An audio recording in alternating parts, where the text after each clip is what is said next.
کسی بھی بیماری کا مذاق اڑانا، اس کی میمز بنانا، اس کے اوپر الزامات لگانا، اور کسی بھی فیملی جو کہ پہلے ہی ایک آگ کے دریا میں ڈوبی ہوتی ہے اس کے ساتھ زیادتی کرنے کے مترادف ہے اور غرور کے مترادف ہے۔ اور اس کا یہ مطلب ہے کہ آپ یہ نہیں سمجھتے کہ وہ انسان جو کہ بیمار ہو گیا ہے وہ ایک پراپر انسان ہے۔ میرے ساتھ سائیکیٹری کے بڑے مشہور ڈاکٹر صاحب موجود ہیں۔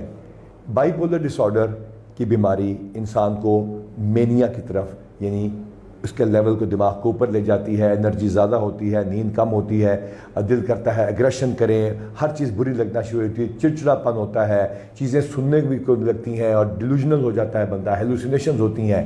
اور اس کا علاج بہت سادہ ہے، ٹپیکل اور ایٹیپیکل اینٹی سائیکوٹکس ہیں، اور اس کے ساتھ ساتھ سائیکالوجی، کسی سائیکالوجسٹ کے ساتھ ملنا ہے، اور اس کے ساتھ ساتھ کوئی موڈ سٹیبلائزرز ہوتے ہیں۔ ہمارے جو کانسٹیبل ہے جس کے بارے میں شکریہ ادا کروں گا جھوٹ بولنے والوں کا، فیک نیوز پھیلانے والوں کا شکریہ ادا کروں گا کہ اس کو لاک اپ میں ڈالا گیا، ایسا بالکل نہیں۔ ڈاکٹر صاحب میرے ساتھ بیٹھے ہیں۔ ڈاکٹر صاحب ہم نے ایک تحفظ مرکز بنایا ہے جس میں ہم نے رکھے ہیں وہ بندے جو کہ ڈسیبلڈ ہوتے ہیں یا جو ٹرانسجینڈرز ہیں، لیکن اس میں ایک ہے کہ جو مینٹلی چیلنج لوگ سڑکوں پہ پھرتے ہیں، وہ سیکسول اوفینسز بھی کر سکتے ہیں، مار بھی سکتے ہیں، قتل بھی کر سکتے ہیں، جرم بھی کر سکتے ہیں۔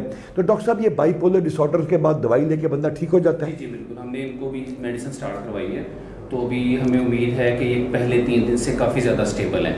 ابھی ہم ان کو ہفتہ تک اور رکھیں گے۔ اس کے بعد دوسرا یہ جو آپ سیل کی بات کریں، یہ بیسیکلی ان کو ایک ہم نے سیپریٹ روم دیا ہوا ہے تاکہ اس کا کیا مقصد ہوتا ہے؟ اس کا مقصد یہ ہوتا ہے کہ وہ وولاٹائل ہوتے ہیں تو وہ اپنے آپ کو یا کسی کو نقصان نہ ہو۔ سب سے پہلے اپنے آپ کو نقصان، کیونکہ بریک ڈاؤن ہوتا ہے، رونا شروع کر دے گا، پھر ہنسنا۔ لیکن ڈاکٹر صاحب یہ جب بندہ ٹھیک ہو جاتا ہے تو پھر نارمل اپنی زندگی گزار سکتا ہے، جس طرح مرضی جا کے اپنا رہے ہیں ہر چیز۔ اور یہ ہے کہ ابھی ان کا علاج چل رہا ہے، اب ان کو یہاں سے سیل میں سے وارڈ میں شفٹ کر دیں انشاءاللہ۔ وارڈ میں انشاءاللہ یہ رہیں گے، جب یہ اسٹیبل ہو جائیں گے، میڈیسن پہ ان کی کمپلائنس آ جائے گی، اس کے بعد انشاءاللہ۔ تو ہم یہ وعدہ کر رہے ہیں ڈاکٹر صاحب آپ سے اور تمام سائیکیٹرسٹ سے اور سائیکالوجسٹ سے کہ ہم آپ کے ساتھ ہیں۔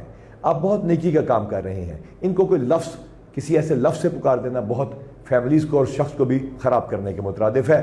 مہربانی کر کے ان کو مریض سمجھیے جس طرح کسی اور چیز کا مریض ہوتا ہے، اور یہ جب سٹیبل ہوتے ہیں تو بالکل سٹیبل ہو جاتے ہیں۔ اگر آپ کی فیملی میں کوئی ایسا بندہ ہے، آپ کے جاننے والوں میں ہے، محکمے میں ہے، تو ڈاکٹرز کے ساتھ ان کو پہنچائیے، ورنہ تحفظ مرکز کے ساتھ پہنچا دیجئے۔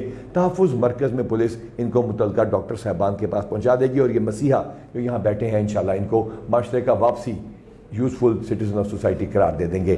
اس میں مذاق اڑانے سے کوئی فائدہ نہیں ہے، اور جھوٹی کب تک آپ جھوٹی پوسٹ کرتے رہیں گے اس کا بھی کوئی فائدہ نہیں۔ لیکن آپ کا شکریہ، آپ نے جھوٹی پوسٹ کی تاکہ یہ اویئرنیس لوگوں تک پہنچ گئی کہ یہ بیماری قابل علاج ہے، اور اس کے بعد انسان نارمل ہو کے زندگی گزارتا ہے، اور اس کا اللہ تعالیٰ حامی و ناصر ہوتا ہے۔